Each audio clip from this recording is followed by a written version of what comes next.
process. Some people have sort of forgotten what's come up to this or how we've gotten here or why this is so important to adopt it, but I just really want to speak to the quality of the process.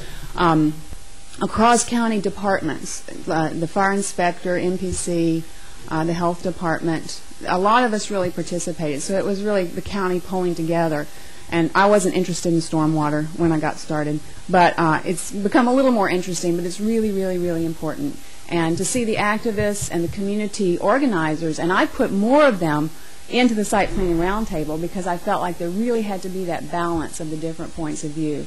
And they enjoyed the process. We all learned from each other. So it was a very good process. I think that you'll get the support along a cross-section. Maybe not everybody was thrilled with it. There were some recommendations that you just kind of had to go along with.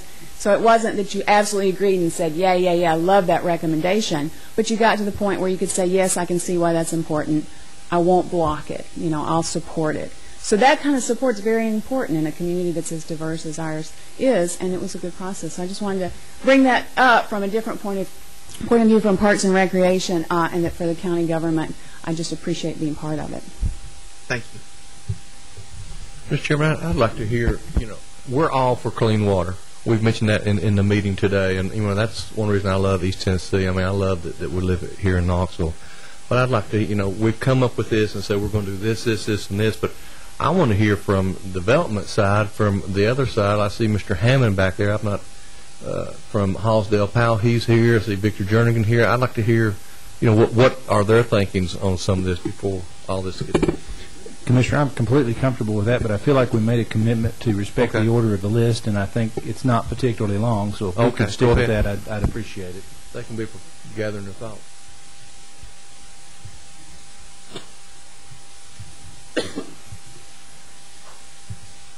I'm Tom Wisman, and I live at 1917 Emerald Boulevard and was recent past president of the Fairmont Emerald Neighborhood Association. And I'm very respectful of stormwater because stormwater has literally been in my back door, and we're losing 8 houses this year right down from me. And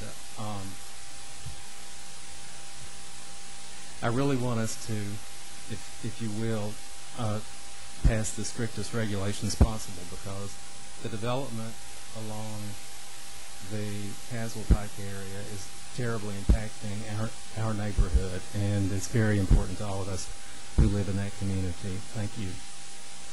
Thank you.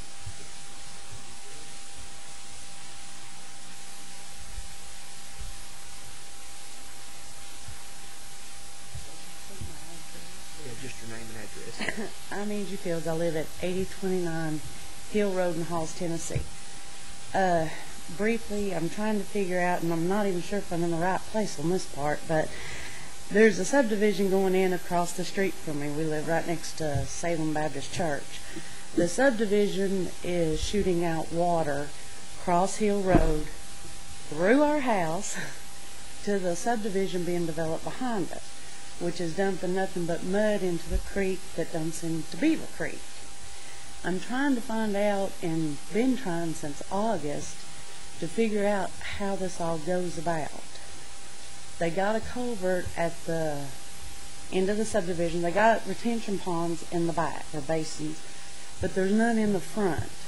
All they're doing is dumping the water, and it's about a 15-foot swipe that goes across Hill Road, and even the school bus has to stop and go through it like 2 miles an hour. When it does rain, it hadn't much lately, but I'm not sure what I'm asking. Okay, but what's your name again? Angie Fields. Okay, Angie, what's your address? 8029 Hill Road.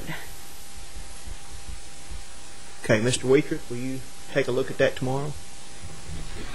We'll get back with you on that. We'll have the Bruce Wietrich over engineering department send his people out and look at it. For sure? Yeah. Yes, ma'am. We sure will. Mr. Chairman, we went up and looked at that, and she does have some stuff that's... Yeah, I think we came out and looked at it. Run right there in your yard. Okay, yeah, okay. Know exactly where you're at now. Okay, thank you. Okay. James McMillan.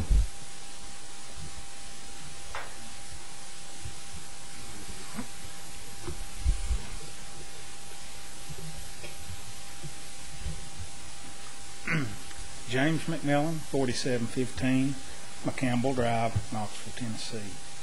I'd like to thank you for first having the public hearing where a lot of different views can be talked about and seen. Today, everybody's talking about minimum standards. Does our minimum standards meet the minimum standards of the cities? We're going to hire people to check minimum standards and minimum standards. Knox County promised the citizens of Knox County a Cadillac ordinance. Any modern day stormwater ordinance has to address two issues: water quality, which we're talking about, and the increased flood hazards from new development that's created in our community by urbanization. That's what we're talking about here today. This ordinance doesn't address these issues in many different ways.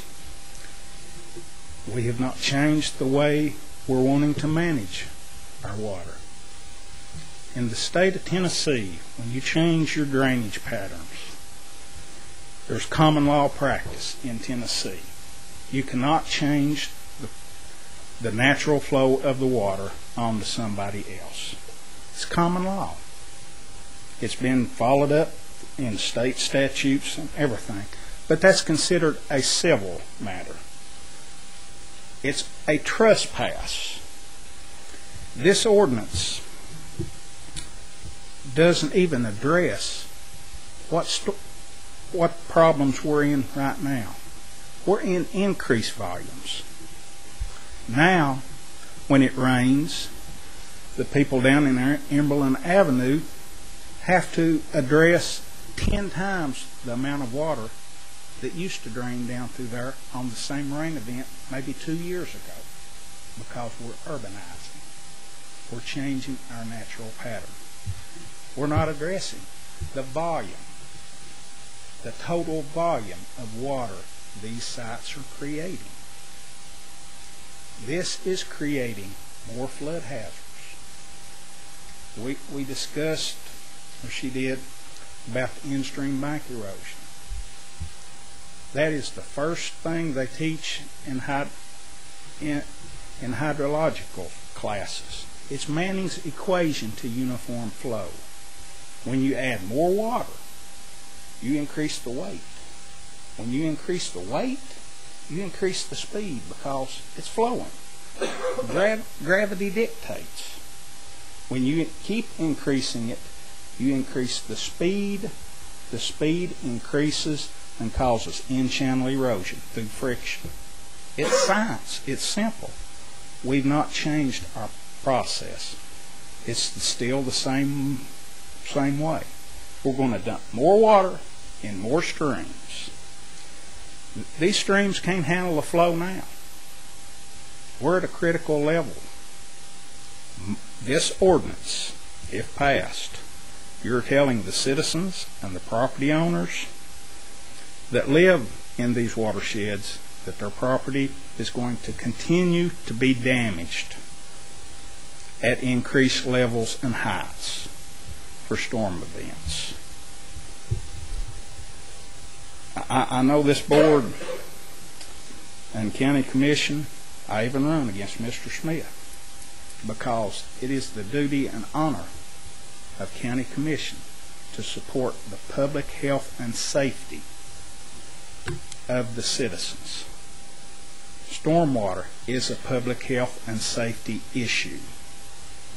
Are we going to tell the next generation that they've got to pay for the mistakes made by this generation? That is a question I hope you all will study with. This ordinance can be modified very easy to address these problems. If we could send somebody up, or, excuse me, the MPC director is right here. We have an MPC policy of how we're supposed to develop in Knox County. It's called retention. We retain the water. We don't dump it on the neighbor. We don't create more problems. We cannot have consistent